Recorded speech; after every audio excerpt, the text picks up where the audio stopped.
Amém, queridos? Amém. Diz assim a palavra do Senhor: portanto, como povo escolhido de Deus, santo e amado, revistam-se de profunda compaixão, bondade, humildade, mansidão e paciência. Suportem-se uns aos outros e perdoem as queixas que tiverem uns contra os outros. Perdoem como o Senhor lhes perdoou. Acima de tudo, porém, revistam-se do amor, que é o elo perfeito. Que a paz de Cristo seja o juiz em seu coração, visto que vocês foram chamados para viver em paz, como membros de um só corpo, e sejam agradecidos. Amém? Podeis assentar, queridos?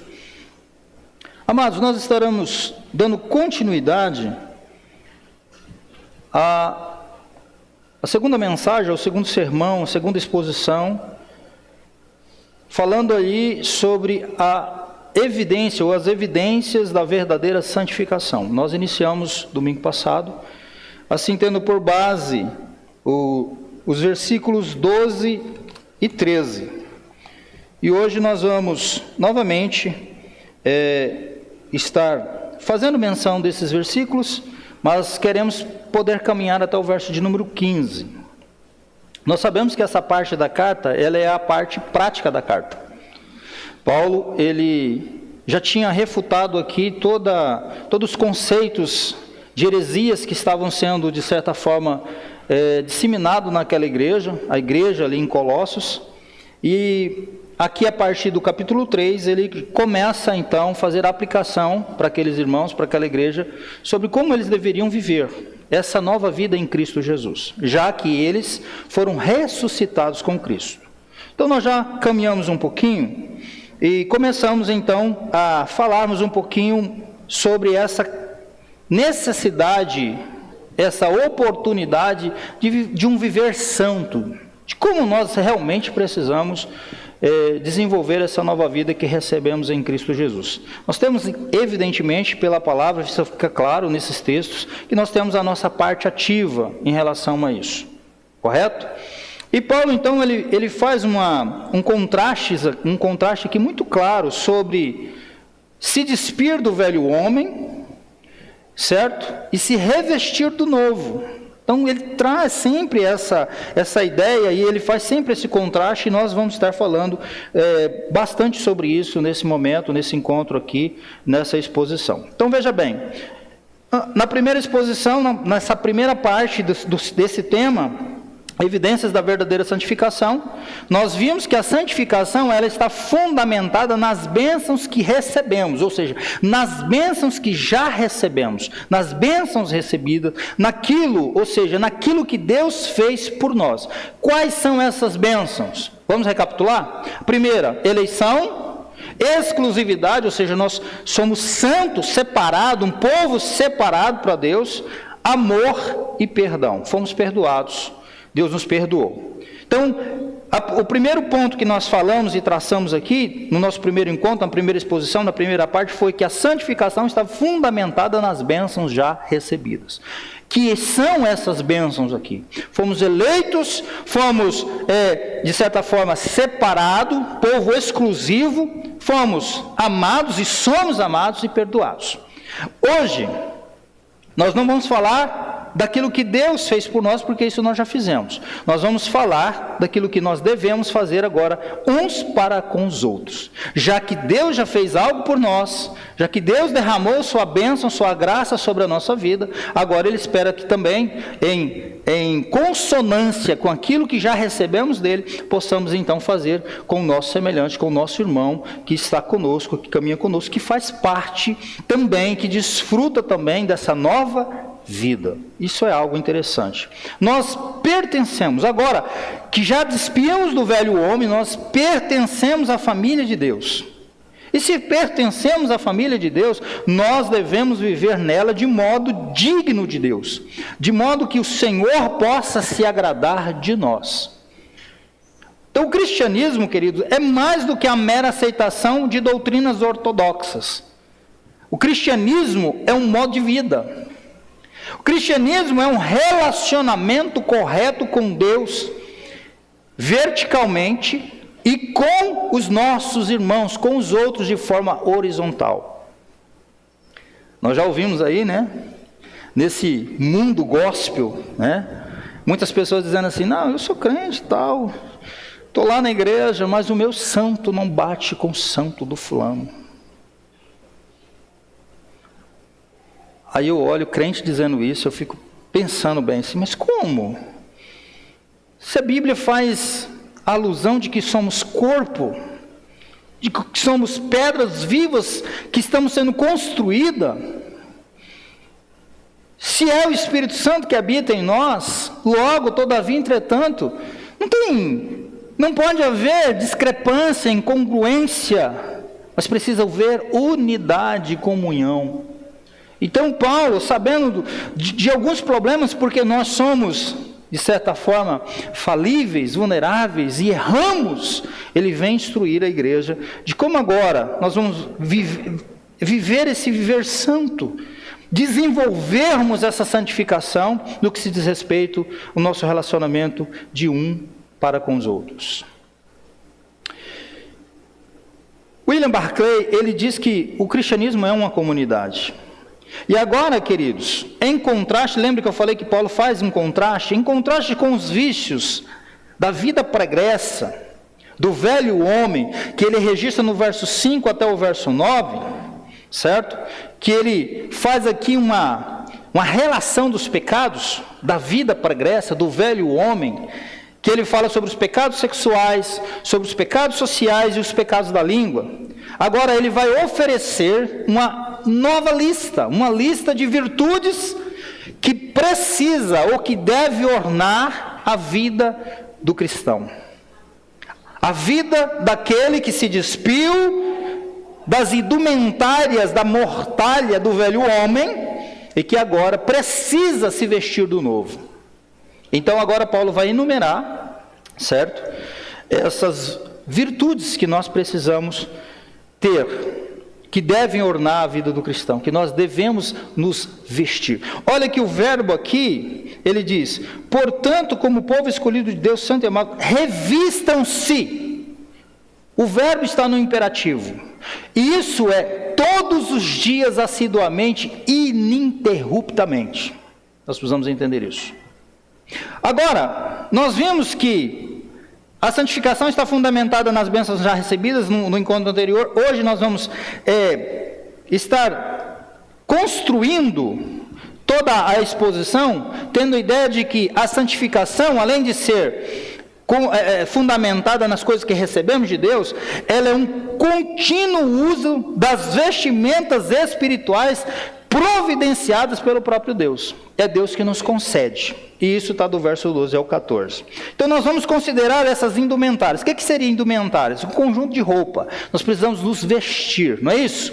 Revistam-se. É sempre a figura que Paulo coloca no verbo, dizendo, vocês precisam se vestir. Revistam-se de algo que eu vou estar dizendo para vocês.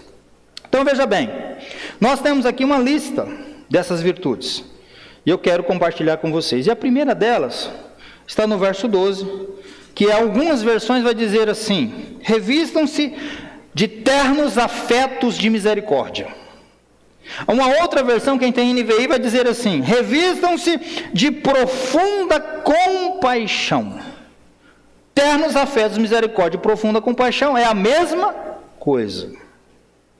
Paulo ele vai traçar aqui um contraste entre a vida antes da conversão, marcada pela ira, indignação, maldade, maledicência, obscenidade e mentira, que está no verso 8 e 9, e agora nova vida, caracterizada por ternos afetos de misericórdia, no verso 12.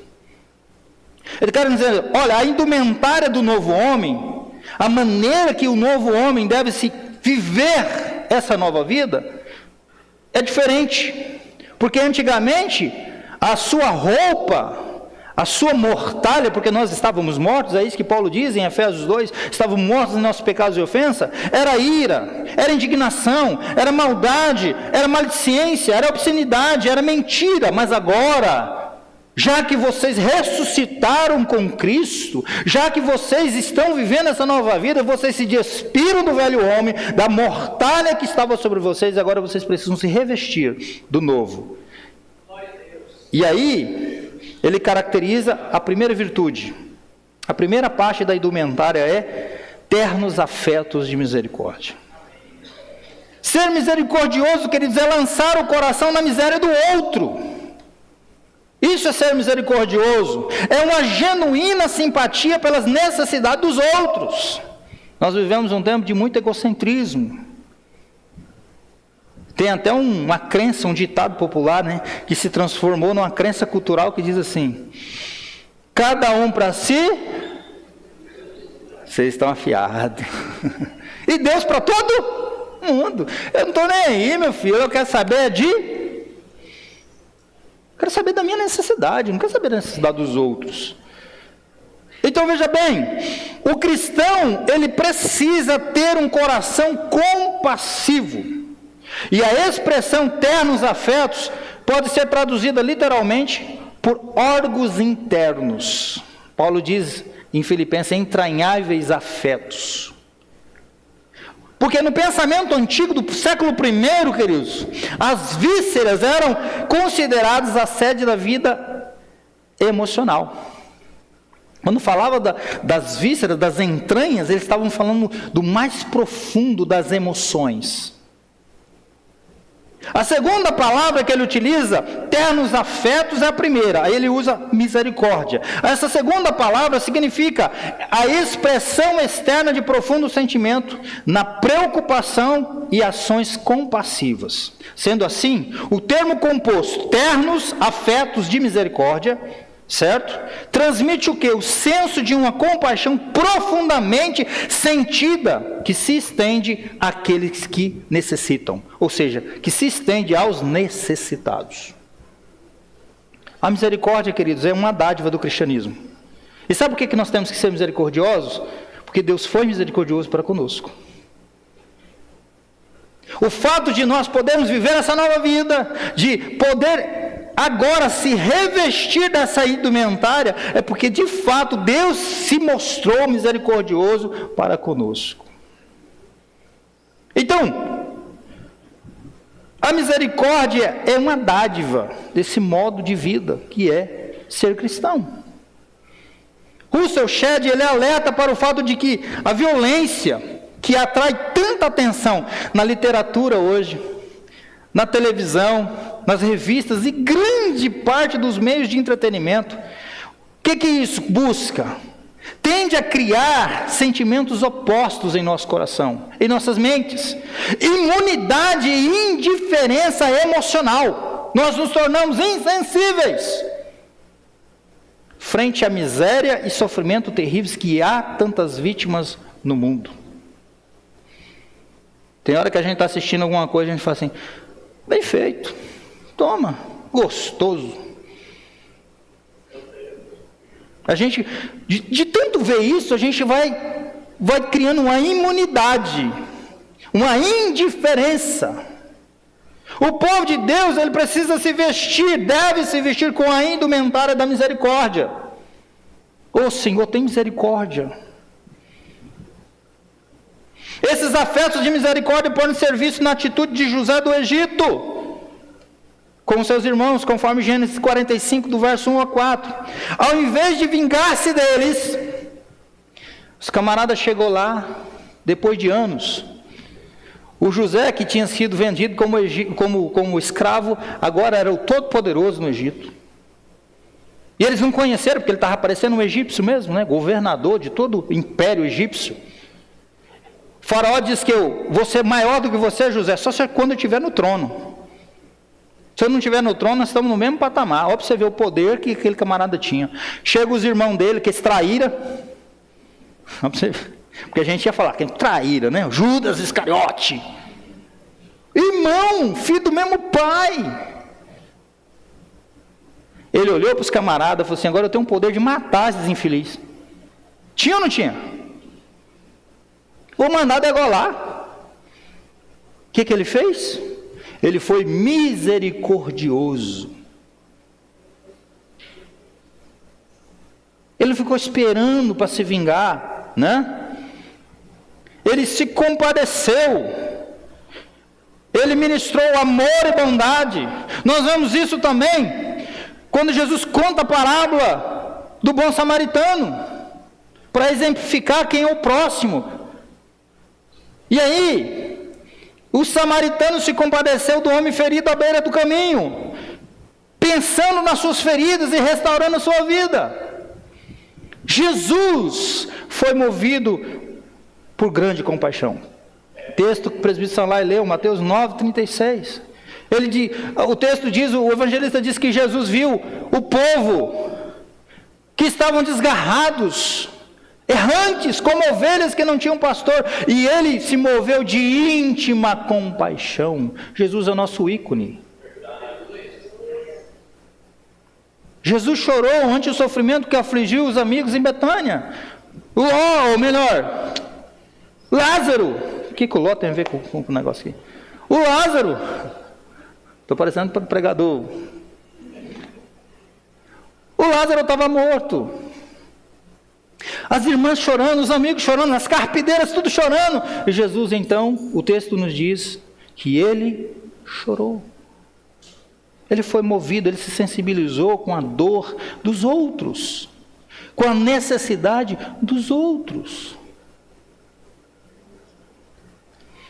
Ele compadeceu-se da viúva que estava indo sepultar o seu único filho. Ela já tinha perdido o marido, agora estava perdendo o filho. E Jesus encontra com o cortejo fúnebre e ela chorando. Já lembrado do esquife? Aí Jesus pegou o violão e tocou. Esses crentes aqui dessa igreja estão bem instruídos, não é? Jesus tocou o caixão, vamos melhorar aqui a expressão, né? Para não achar que é um instrumento musical. Jesus tocou o esquife, não? Ele tocou o caixão.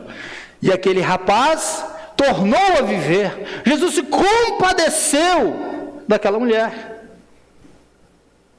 E aí o escritor aos Hebreus diz que ele é o grande sumo sacerdote. Jesus é o grande sumo sacerdote que se compadece de nós. Que se compadece de nós. E aí, queridos, entendamos o seguinte: quanto mais perto o cristão estiver de Jesus, tanto mais será cheio de compaixão pelos homens. Quanto mais nós nos aproximarmos de Jesus através do meio de graça, da oração, da leitura da palavra, mais sensíveis nós seremos nesse aspecto, ternos de afetos e compaixão. Nós teremos em nosso coração grande compaixão. Essa é a primeira parte da indumentária. A segunda, que é a segunda virtude, é a bondade. O verso 12 também diz sobre isso. Ele fala: portanto, como povo escolhido de Deus, santo e amado, revisto de profunda compaixão. A primeira virtude. A segunda, bondade. Bondade é exatamente o oposto da malícia ou maldade mencionada no verso 8. Os antigos escritores definiam a bondade como a virtude do homem para quem o bem do seu próximo é tão caro como o seu próprio. Ser bom é ser benevolente para com os outros, como Deus tem sido para nós.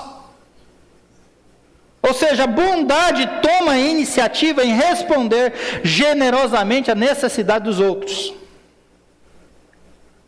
E a palavra grega para bondade aqui significa a bondade expressa em atitudes e atos. Porque hoje tem uma geração de crentaiado que eles querem ser bondoso apenas em palavras. E aí, aqui é a parte prática, lembra que eu estou falando? É aquela questão da confissão verbal.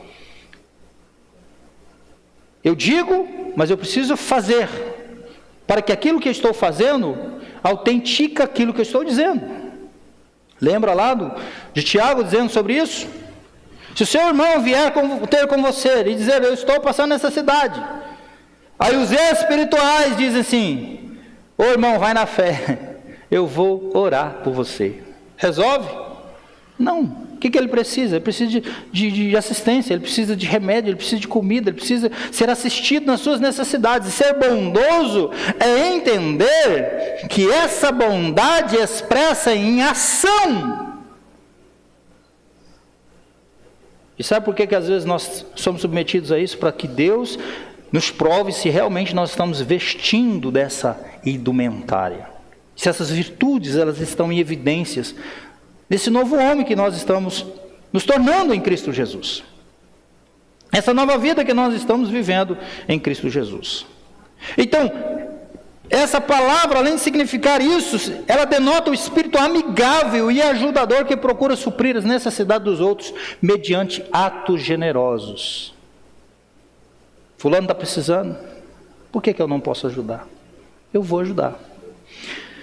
Essa é a segunda virtude, bondade. A terceira é humildade. Verso 12 ainda vai continuar dizendo, olha, profunda compaixão, vocês revistam de profunda compaixão, bondade, humildade.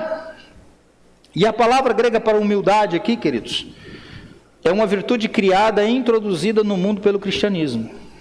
A humildade não era considerada uma virtude no primeiro século, mas era considerada uma fraqueza. Era tratada com desdém e não incentivada como virtude.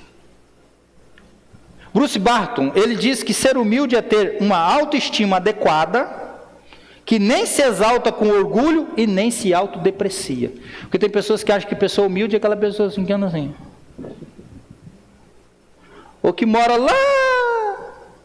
Tem pessoas, irmão, que moram num casebre, lá no subúrbio, e não é humilde. Sabiam disso? Porque a gente acha que humilde é aquele pessoa que veste assim, né, de uma forma bem simplória, que mora numa casinha, num casebre. Não, isso não é humildade. Mas a humildade trata-se de uma correta compreensão de si mesmo, diante de Deus, de si mesmo e dos homens. Eu entendo que eu sou um pecador, que eu não mereço essa graça de Cristo, mas Ele me abençoou, Ele foi misericordioso comigo, e eu dependo dEle. Isso é entender e ser humilde. E agora eu posso também estar ajudando, estendendo a mão para aquele que precisa, vivendo em unidade com pessoas, com os meus irmãos em Cristo Jesus. Ralph Martin diz que a verdadeira humildade é o antídoto ao amor próprio que envenena os relacionamentos entre os irmãos. É pensar só na gente. É se autovalorizar. E nós precisamos pensar nos outros. E muitas vezes nós nos esquecemos disso.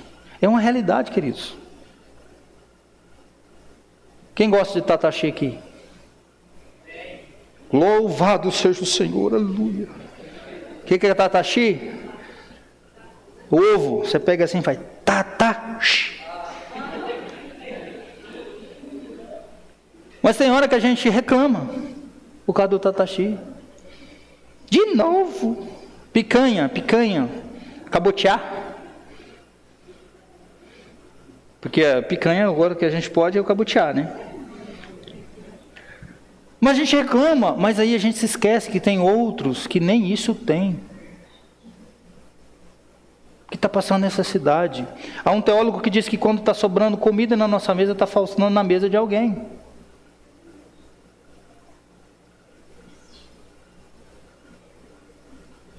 Nós precisamos entender essas questões. Nós precisamos pensar nos outros antes de nós. Essa é uma realidade. Ser humilde é não ter um elevado conceito de si mesmo. Você quer ver uma coisa? Como é terrível? Você está numa fila de alguma coisa. Tem hora que eu vou lá naquele supermercado, eu fico olhando como é que é o ser humano. Isso é em qualquer lugar, gente, num banco, no mercado. Ou ser desprezível o ser humano. Que dificuldade. Cheguei lá para pegar um negócio, para passar para ser atendido, aí chegou uma mulher grávida. Eu vi os homens, tudo na frente. Eu sei, a nossa vida é tudo corrida. Você tem que ser um pouquinho aquele camarada lá que diz que anda devagar porque já tive pressa. Tem que andar um pouquinho devagar. Desacelerar. Dar prioridade para as pessoas. Falei, não senhora, pode ir. Cheguei na padaria, a mulher com um nenenzinho aqui, eu cheguei primeiro do que ela. Mas ela estava com o nenenzinho. Só tinha um atendente. Aí a atendente fez o seguinte, olhou para mim, para o senhor. Eu falei, não, pode atender a moça. Ela, muito obrigado. São coisas simples. Mas a gente gosta de furar fila. Não, eu tenho que ser eu primeiro. Paulo está dizendo o seguinte, olha, a pessoa humilde não tem um elevado conceito de si mesmo. O que nós somos? Diga para mim, hoje nós estamos aqui, todo mundo bonitinho, roupinha bonitinha de domingo, de vir para o culto. Amanhã se dá um trem na gente, um desarranjo, acabou.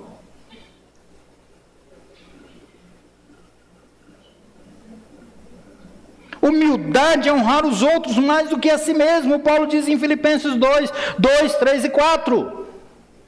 Uma pessoa humilde é aquela que reconhece os seus erros e está pronta a aceitar a admoestação. Não, realmente eu errei. Eu falhei. O publicano humildemente orou da seguinte forma, Lucas 18, 13, ele diz, Senhor, sê propício a mim, pecador. Isso é ser humilde. Essa é uma das partes da indumentária que precisamos ter. Eu tenho que falar, são as 10. Eu estou na terceira, fica tranquilo que até 10 horas a gente termina, tá? Amém? Vocês estão comigo? Glória a Deus. A quarta virtude, além do que nós já falamos, né? Termos afetos de misericórdia, bondade e humildade. Nós precisamos ser mansos. Mansidão, não é isso que o texto diz lá? Olha, revistam de profunda compaixão, bondade, humildade, mansidão. Ô trem bom. Jesus diz, bem-aventurados os mansos, porque eles herdarão a terra. Mansidão, queridos, não é fraqueza, mas poder sob controle. Essa é a ideia. Os homens mais vigorosos foram mansos. Estou falando borocochô não, tá? Estou falando de manso. Porque ser manso é diferente de ser borocochô. Tá bom? Vocês sabem o que é borocochô, né? Tá bom, então não preciso falar não. Está gravando ainda. Moisés, o líder de punhos de aços, que tirou o povo de Israel do Egito, é considerado o homem mais manso da terra, conforme Números 12, verso 3. Jesus, o homem perfeito, foi manso e humilde de coração, conforme Mateus 11, 29. Ele diz, aprendei de mim que sou manso e humilde. A mansidão, queridos, é uma disposição de ceder os direitos. Eu tenho direito, mas eu abro mão deles. Isso é ser uma pessoa mansa. É a pessoa que está pronta a sofrer danos em vez de causar danos. E muitas das vezes nós somos diferentes, né? Nós queremos exercer o nosso direito. A palavra grega para mansidão indica uma submissão obediente a Deus e a sua vontade. Ele diz para nós sermos mansos. Com uma fé não vacilante e uma paciência constante que se manifesta em atos gentis e em uma atitude benevolente para com as outras pessoas. É a qualidade de manter os poderes da personalidade sujeitos à vontade de Deus. Tem hora que a gente dá para explodir, tá igual panela de pressão, fazendo mas você mantém o quê? Você consegue manter os poderes da sua personalidade sujeitos à vontade de Deus. Era para que eu viesse explodir, mas porque Deus diz, eu tenho que ser manso, eu vou te segurar a onda. E isso mediante o poder do Espírito Santo. Senhor, está difícil. Coloca uma aguinha na boca, conta até 10, pede misericórdia e sujeita as condições da sua personalidade à vontade de Deus. Uma pessoa mansa, ela conserva o domínio próprio porque ela é guiada por Deus. O Warren Wiersbe, ele diz que mansidão, nesse contexto que Paulo utiliza, era uma palavra usada para descrever o vento que abrandava o calor, o remédio que curava, ou o potro domado. Trata-se, ou seja, todos esses casos implicam poder. Por exemplo, o vento pode transformar-se em tempestade, pode ou não pode? Uma superdose de remédio pode ser mortal, sim ou não? E um cavalo pode soltar-se e fugir. Mas esse poder está sob controle. O vento não vai se tornar então tempestade, vai segurar a onda. O remédio então vai servir para curar. E o potro vai ser domado, vai ficar quietinho. Por mais que ele tenha o poder de fugir. A pessoa mansa não precisa perder as estribeiras, pois tem tudo sob controle. Se está difícil para você, pastor, tem hora que não dá. Eu sei que eu também sou assim. Vocês acham que eu estou fora disso aqui? Não, também estou aqui. Estou igual você. Estou me despindo e me revestindo novo também. Nós estamos no processo, queridos. Mas nós precisamos entender. Muitas das vezes nós temos que fazer isso, abrir mão. Falhei, retroceda, volte, pede perdão, isso é ser humilde. Reconheça a sua falha, entenda, permita ser admoestado por Deus. E vista dessa indumentária. A outra virtude, que faz parte dessa indumentária, que está correlacionado à mansidão também, chama-se longanimidade. Ele diz, olha... Vocês se revistam de profunda compaixão, de bondade, humildade, mansidão e paciência. Paciência aqui é longanimidade. Paciência e longanimidade são sinônimos. Então a palavra grega para longanimidade significa o espírito que jamais perde a paciência com o próximo. Difícil, né? Olha, o espírito que jamais perde a paciência com o próximo. Tem hora que a gente fala assim, eu queria ter a paciência de Jó. Eu já ouvi crente falar isso. Eu queria ter a paciência de Jó. Eu não sei por quê. Acho que aquela mulher de Jó também era problema, né? Acho que é por isso que o povo acha que Jó tinha uma paciência. Mas olha, essa palavra é específica para falar sobre paciência com pessoas. Longanimidade significa paciência no relacionamento com os outros, com as pessoas. E gente, lidar com gente não é fácil. Pergunto, você é uma pessoa fácil de lidar? Você olha assim, claro, pastor, nossa, olha assim um negocinho na minha cabeça. Será mesmo? Você é uma pessoa fácil de lidar? No fundo a gente sabe que não. Você fala, meu Deus, como que a minha mãe me suporta? Outro fala, meu Deus, como minha esposa me suporta? Como meu esposo me suporta? Meu Deus, como meu pai? Meu Deus, como meus irmãos me suportam? Nós não somos fáceis. Mas aqui a longanimidade fala disso. Como é que então nós vamos viver esse relacionamento, essa nova vida em Cristo? Nós precisamos ser longânimos. E longanimidade é paciência estendida ao máximo. Pavio longo. Aí a gente fala assim, o meu pavio, pastor, igual o salário do professor Raimundo, é desse tamanho meu pavio. Pisou no meu pé, E eu rodo a baiana, tem um negócio de rodar a baiana, que eu não sei onde esse povo aprendeu. A questão é o seguinte, o pavio que é curto, aqui Paulo está dizendo que ele precisa ser alongado. Significa o quê? É a paciência estendida ao máximo. Quem já orou aqui para ter paciência? Legal. Aí o Miguel desceu do céu, uma noite, resplandecente, com a espada cheia de fogo, e enfiou em você assim, diz, toma paciência. Foi assim? Como é que vocês acham que a gente é trabalhado para ser paciente? Nós vamos ser submetidos a situações que eu preciso desenvolver paciência. Então, se você está estranhando alguma coisa que está acontecendo com você, faz uma busca nas suas orações. Você pediu paciência? E aí, Jesus está falando, então tá, vou te ensinar a ser paciente. Como? Coloca um tribulado perto de você, que vai ficar te testando o tempo todo.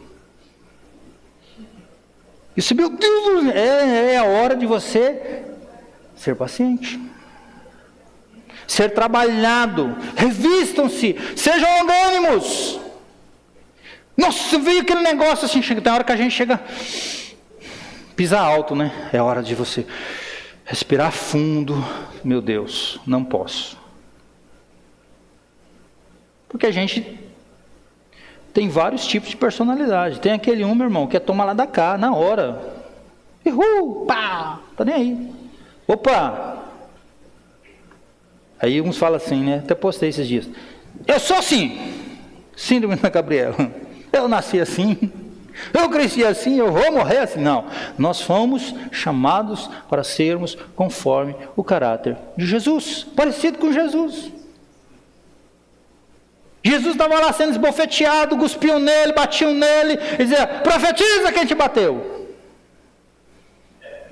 Aí você fala, eu não sou Jesus, pastor. Sim, você não é, nem eu. Mas nós temos o Espírito de Deus em nós. Nós temos a oportunidade de nos vestirmos dessa indumentária, de termos e desenvolvermos e mostrarmos, evidenciarmos essa virtude através do Espírito Santo. Então nós temos que fazer o quê? Permitir ser trabalhado por Deus. Dizer, Senhor, eu quero ser assim. Eu preciso ser assim. Me ajuda, Espírito Santo. Eu preciso obedecer a Tua palavra e viver. Ser uma pessoa paciente, uma pessoa longânima. A gente às vezes perde a paciência com qualquer coisa, né? Qualquer coisa irrita. Eu tenho problema de toque. Uma coisa fora do lugar me tira do sério. Às vezes uma caneta que está torta. Vocês acreditam nisso? Eu sou assim. Olha, meu Deus, não é possível. Como é que pode? Aí eu vou lá. Aí eu falo, meu Deus, que Adão terrível, né? Senhor, me ajuda a ser diferente. Me ajuda, Senhor. Mas é assim, nós somos assim. E nós precisamos viver, vestir dessas novas vestes e demonstrar longanimidade. Entender as nossas fragilidades nesse assunto e mudar. Certo? É suportar as ofensas sem retaliar. Irmãos, é difícil. Suportar ofensas. O que é ofensa? A pessoa vai falar uma coisa de você que você sabe que você não é. Mas você tem que suportar sem retaliar. É sofrer os maus tratos sem amargurar a alma, trazer aquilo para o coração. Porque tem pessoas assim, não, se eu não falar, vai ficar aqui dentro e é pior. Não fale e nem traga para cá. Não deixa descer para o seu coração. Não se torne uma pessoa amargurada. A Bíblia diz que uma pessoa amargurada, ela vai influenciar um monte de gente. É um desfavor, é por isso que nós temos que ser longânimos. Crisóstomo, o mais eloquente pregador dentre os pais da igreja, ele define a longanimidade como o espírito que poderia vingar-se, caso quisesse, mas por fim ele se recusa a fazê-lo. Isso é ser longânimo. Para o cristão, ser grande é renunciar à vingança. Tolere, suporte. Seja longânimo, permita que esse pavio seja alongado. A sexta virtude, além das que nós já falamos, verso 13, parte A. Suportem-se uns aos outros. É o suporte fraternal. E aqui o suporte não significa aguentar estoicamente o outro, mas servir para ele de escora. A ideia do suporte, quem já comprou aquele suporte para colocar alguma coisa em cima? Uma prateleira, às vezes para colocar um tanque. Essa é a ideia, certo? É servir para o irmão, para o próximo, de escora, de suporte, levando com prazer a sua carga. Já pensou? Quer dizer, meu querido, coloca um pouquinho aqui e sorrindo, alegre e feliz, caminhar e continuar caminhando. Levar a carga do outro com alegria, com prazer. Suportar não é simplesmente tolerar, embora nós tenhamos que nos tolerarmos. Mas é amparar o fraco para que ele se levante. É proteger o fraco para que ele possa se levantar. O reverendo Silas Falcão diz que em uma igreja verdadeiramente espiritual, os cristãos mais fracos e débeis na fé se tornam fortes. Os tristes são consolados e os que enfrentam problemas e lutas são fortalecidos. Por quê? Porque nós obedecendo a palavra de Deus, se revestindo desse novo homem, suportamos uns aos outros. E quando isso acontece, os fracos e débeis na fé, eles se tornam fortes. Os tristes são consolados. E os que enfrentam problemas e lutas são fortalecidos. Você quer ver uma forma de você mostrar que você está suportando o outro? É você olhar que ele está passando por uma situação, você chegar a dar um abraço e diz assim: meu irmão, conte comigo. Eu estou orando por você. Se você precisar, você fala comigo. Eu estou à sua disposição. No que posso te ajudar? Às vezes ela está precisando de um abraço. Ela está precisando ouvir isso de você. Isso é suportar. É dizer assim: divida comigo seu fardo, que eu vou ajudar você a carregá-lo. Isso é ser um suporte. Isso é você suportar os outros, além de tolerá-los. Ok? Paulo registra o seguinte: nós que somos fortes, devemos suportar as debilidades dos fracos e não agradar a nós mesmos, conforme Romanos 15, verso 1. E aí tem uma história que eu quero compartilhar com vocês. Conta-se que uma menina chinesa estava levando às costas um pequeno de 2 anos de idade. Quando alguém, compadecido, ao vê-la vergada com o peso da carga, perguntou: não acha que é pesado, menina? E a resposta dela foi admirável. Ela diz assim: não, Senhor, não pesa. É meu irmão. Carregar o irmão não é peso. E nós precisamos fazer isso. É isso que Paulo estava dizendo, certo? Não é pesado. Nós precisamos desenvolver isso em nossa vida. Além de profunda compaixão, de bondade, humildade, mansidão e paciência, de suportar uns aos outros, a 7ª virtude que nós temos que vestir, e essa aqui é forte. Ele diz assim, verso 13, parte B: perdoem como o Senhor lhes perdoou. É o perdão. Não basta apenas deixar de retaliar, é preciso perdoar. Nós devemos perdoar porque fomos perdoados. A maior evidência que nós temos que exercer o perdão é que somos pecadores e pecamos e fomos perdoados. Devemos fazer isso da mesma maneira da qual foi feito para conosco. Ou seja, nós devemos perdoar como fomos perdoados. E Paulo vai explicar: olha, vocês precisam perdoar como o Senhor lhes perdoou. Esse perdão precisa ser recíproco, completo e restaurador como o perdão de Deus. E aí temos aí algumas questões que nós precisamos destacar. Nós precisamos perdoar porque fomos perdoados. Esse é o primeiro ponto. A igreja, ela é uma comunidade de perdoados. E sabe por que existe o perdão, essa indumentária? Porque nós vamos falhar uns contra os outros. Vai chegar um momento que eu vou falhar contra você. Chega um momento que você vai falhar contra mim. Nós vamos falhar um contra os outros. E sabe que em muitas comunidades não se ensina isso aqui, e muitos têm dificuldade disso. E quando diz que vão se perdoar, um chega para o outro e fala assim: é o seguinte, eu quero pedir perdão. Eu te perdoo. Mas é o seguinte, a partir de hoje, você para lá e eu para cá. Isso é perdão? Não. Isso é qualquer coisa menos perdão. Eu já vi um cara na internet, tem um cara que se diz pastor na internet aí. Ô Jesus, lá vai eu. Me guarde, Senhor. E ele falando isso: não, eu tenho que conviver, não, mas Jesus, mas eu não sou Jesus. Falando: não, isso não é mesmo. Graças a Deus que não é. Mas a Bíblia, Paulo diz que nós fomos escolhidos de antemão para sermos parecidos com Jesus. Jesus diz: perdoai, Pai, porque eles não sabem o que estão fazendo. Certo? Então veja bem,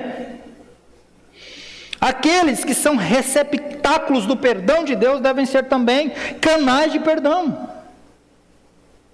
perdão que recebemos de Deus é maior do que aquele que concedemos ao próximo. Vocês acham que... Você imagina se Deus chegasse para mim e para você, quando nós pecamos contra ele, e falasse assim: meu filho, podia te matar. Ele pode, né? Mas eu vou te perdoar. Só que é o seguinte: ó, você para lá e eu para cá. Vocês queriam isso aí? Com Deus? Em sã consciência ninguém quer.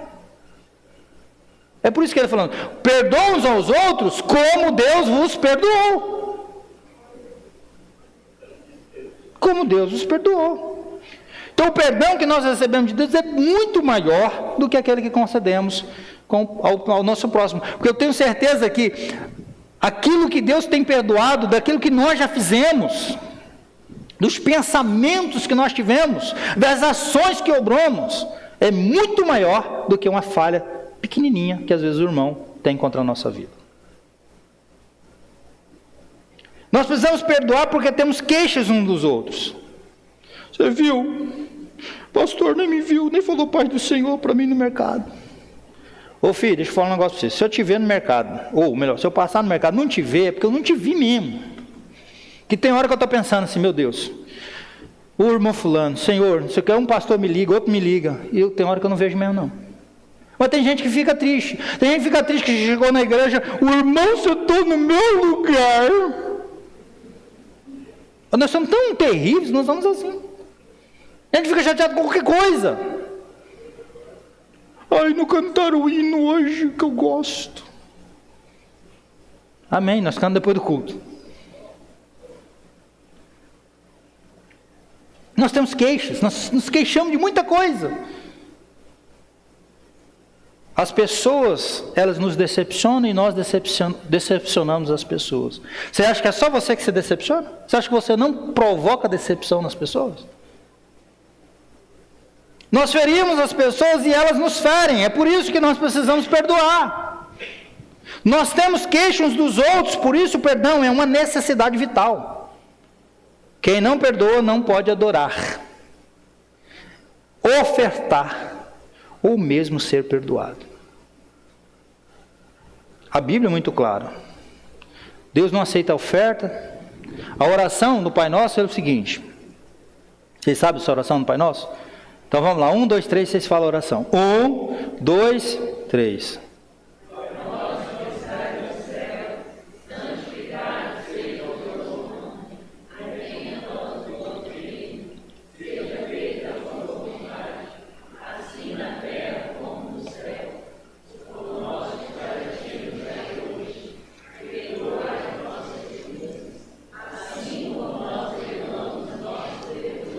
Ok. Perdoa as nossas dívidas, assim como perdoamos os nossos devedores. Perdão, não. Estou muito magoado. É? Aí como é que você ora? Como é que Deus te perdoa? Se você não quer perdoar. Como é que você adora? Se você não quer perdoar. Perdão é um mandamento. Aqui ele está dizendo: vocês precisam se revestir, vocês precisam perdoar. Está no imperativo, é um mandamento. E perdoa assim como vocês foram perdoados. Quem não perdoa não pode adorar. Quem traz algo para o coração não pode ofertar, não pode ser mesmo perdoado por Deus. E eu disse aqui, não é uma coisa que eu penso, não é uma coisa que é de mim mesmo. Eis que te digo de mim mesmo. Não, não é. É a Bíblia que está dizendo. Assim como nós perdoamos os nossos devedores. Me perdoa os meus pecados, do mesmo jeito que eu perdoo aqueles que pecam contra mim. Nós precisamos perdoar como Deus nos perdoou em Cristo. Deus nos perdoou em Cristo como? Completamente, e esqueceu dos nossos pecados. O que é esquecer? Deus tem amnésia? Não, Ele sabe. Mas a Bíblia diz que, de uma linguagem figurada, né? Que Ele jogou os nossos pecados no mar do esquecimento. O que significa isso? Ele não fica lançando em nosso rosto aquilo que nós fizemos. Se Ele perdoa, Ele não toca mais no assunto. É diferente de marido e mulher, né? Ó, não é que eu sou contra a mulher, não. Fica em paz comigo. Mas a mulher tem mais disso do que o homem. Você pisa na bola com a mulher, tal. Depois você vai lá e pede perdão. Ela, tá bom, meu amor. Você leva ela para comer uma pizza, compra um cacau show, traz um buquê de flor, compra um presentinho, agrada ela, tal. Leva na casa da mãe. Passa uns dias, passa uns anos. Um dia, do nada, ela lembra tudo de novo. Ela lembra até quando a sua sogra falou, não casa com esse infeliz. Bem que a minha mãe disse, para não casar contigo. Porque se é isso, aquilo outro. Ela joga tudo na cara.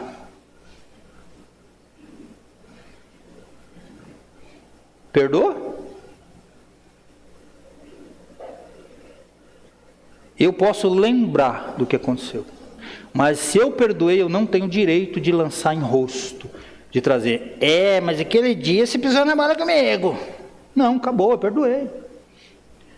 É como se fosse uma cicatriz. Eu tenho uma cicatriz bem aqui. Eu sei o que aconteceu. Eu não esqueci. Vocês lembram de uma tal de Brandinha? Mas era o PUC? O pai da Queda deve lembrar que naquele bairro Santiago era o que tinha. Meu Deus, que trombavam na outra. E eu andava numa daquela. Caiu um tombo, foi acordar no CESP. Todo ralado. Ralado de Aeropuc, gente, pelo amor de Deus. Ninguém merece. Eu lembro. Eu olho para a cicatriz, tem aqui, tem no braço, tem na perna. Tem no... Eu lembro do tombo. Mas não dói. Mas eu aperto aqui, ó. Está tudo cicatrizado. Não tem... Eu posso lembrar, mas não pode doer. Isso é perdoar. Não é amnésia. Eu lembro, mas não pode doer. Eu não posso lançar em rosto, eu não tenho esse direito. Certo? Porque Deus também faz a mesma coisa conosco. Ele não nos lança em rosto. Roberto, é o seguinte, ontem eu te perdoei disso e disso, daquilo outro. Você toma jeito. De novo, você já fez isso de novo. Não. Ele não lança em rosto. Nós não podemos fazer a mesma coisa. Lançar em rosto. Nós devemos perdoar dessa mesma maneira. Perdoar reciprocamente. O perdão não é unilateral, mas bilateral. Você já teve uma situação que você foi pedir perdão para alguém e a pessoa falou assim, não, eu não te perdoo. É difícil ouvir isso, né? Você vai lá, porque, irmão, é fácil pedir perdão? Não. É terrível pedir perdão. O cara queima, e a gente não quer usar o nome de perdão, a gente é tão difícil que a gente vai assim, e fulano, eu quero te pedir desculpa. Não é assim? Não, eu quero te pedir perdão. Desculpa quando a gente pisa no pé do cara sem querer, desculpa aí. Mas quando acontece um problema de relacionamento, seja em casa, seja no trabalho, seja na faculdade, seja com a família, a gente tem que falar perdão. Eu te pedi perdão. Te perdoo não. E agora, pastor, o que você faz? Você entende que o perdão tem que ser bilateral. Mas a pessoa não quer te perdoar.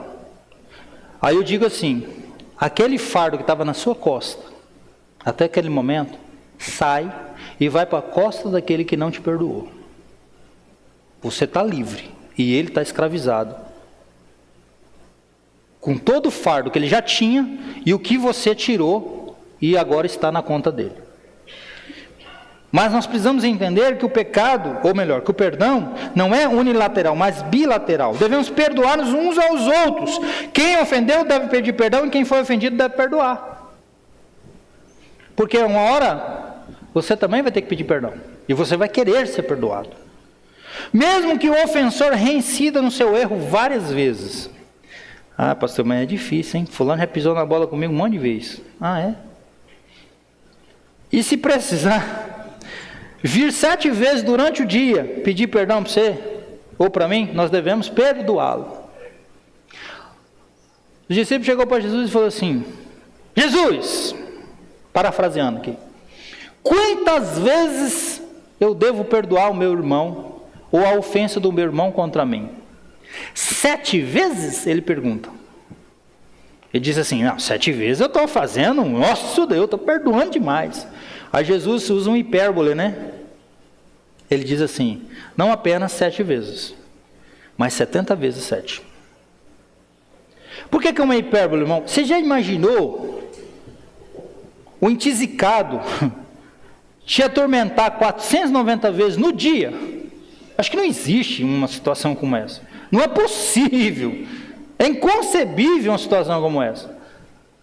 490 vezes o cara vai errar contra você no dia. Não. Se acontecer um negócio desse, por misericórdia. Mas o que Jesus estava querendo ensinar? Olha, todas as vezes que for necessário, você precisa perdoar. Não tem um limite. Porque tem hora que a gente fala assim, olha, é o seguinte, eu dou 3 chances. Quem falou que a gente tem que dar 3 chances para os outros? Quantas chances você já teve? Assim, comigo é assim, uma vez, 2 vezes, na terceira, Jesus ressuscitou com 3 dias. Abençoado. Tem nada a ver uma coisa com a outra. Não, a Bíblia está nos ensinando que essa questão do perdão, essa indumentária, essa virtude, precisa ser o seguinte: quantas vezes for necessário, quantas vezes as pessoas errar contra nós e quantas vezes nós errarmos contra o outro, nós precisamos perdoar e sermos perdoados. É isso que a Bíblia ensina, certo? Independente da quantidade. Perdão recíproco não tem limites. Devemos perdoar até 70 vezes 7. Ou seja, quantas vezes for necessário. C.S. Lewis, ele diz que é mais fácil falar de perdão do que perdoar. Não é difícil pregar ou escrever sobre perdão. O desafio é perdoar aqueles que nos ferem. E quem não perdoa torna-se cativo do seu desafeto. Perdoar é ficar livre e deixar que o outro fique livre. Agora, quem não perdoa é como aquela pessoa que toma veneno.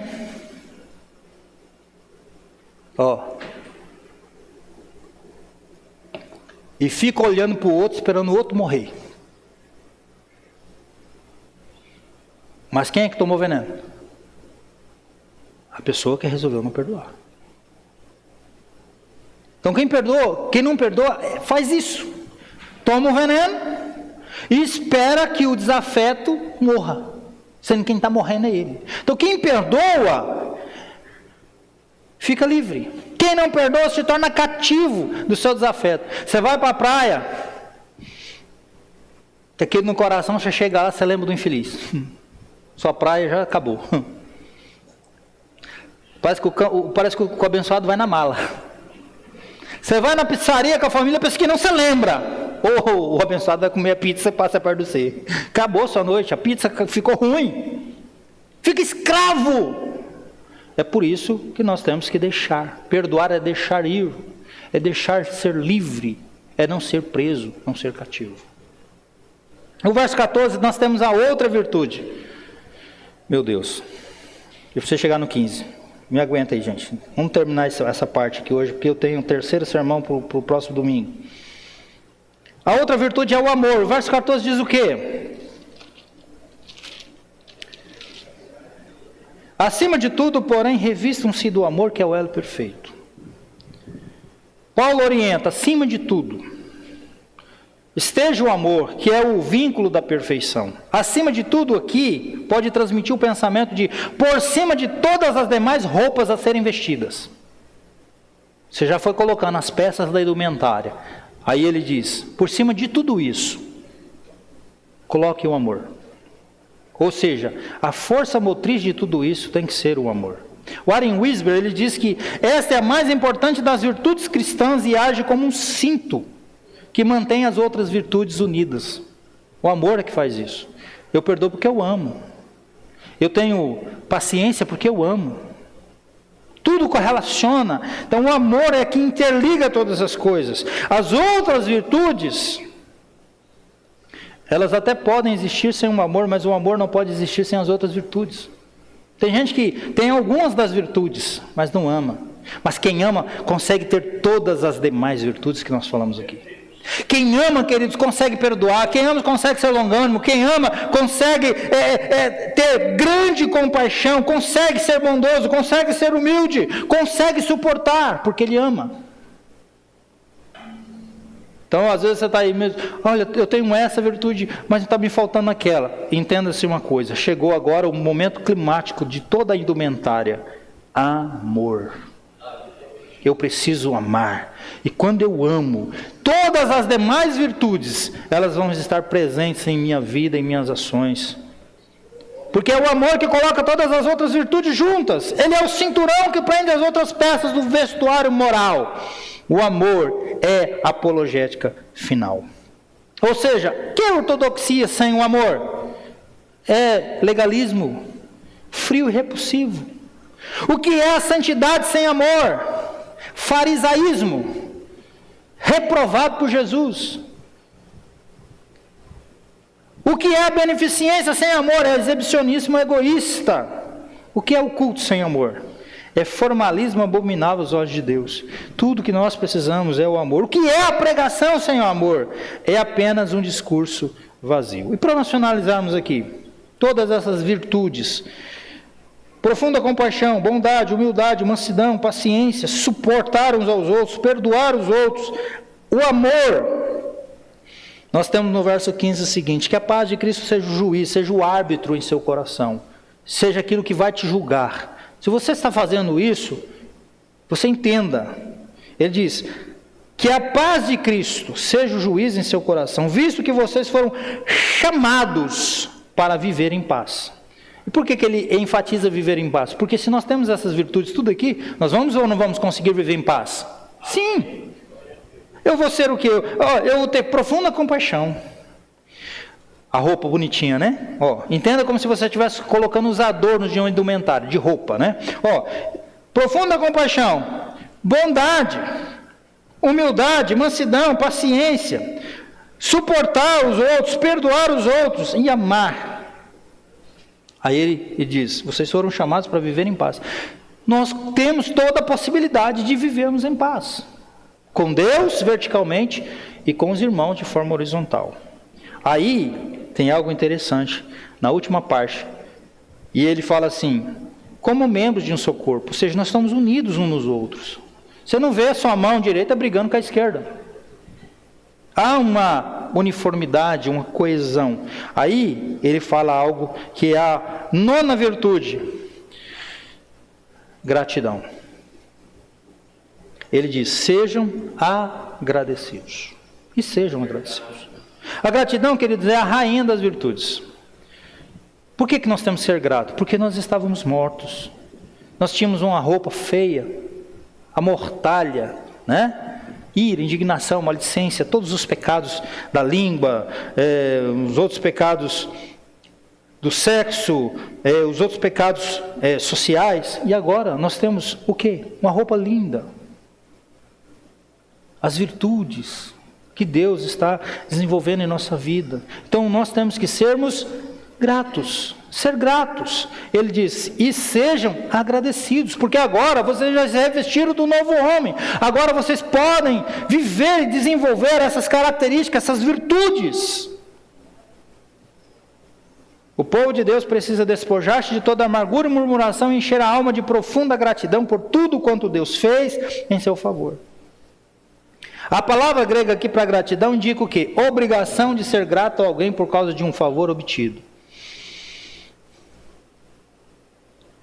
Nós estávamos mortos, mas agora vivemos, então nós temos que ser gratos. A gratidão, ela surge da graça de Deus e do que Ele tem feito. Favor merecido. Nós merecemos? Não. Nós merecemos? Não. Então nós temos que ser gratos. Precisamos ser gratos.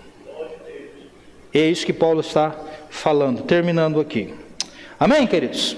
Amém. Domingo que vem, se Jesus não voltar, você estiver vivo, nós continuaremos a partir do verso 16. O terceiro sermão, as evidências da verdadeira santificação, parte 3. Nós vamos falar no próximo encontro, tá?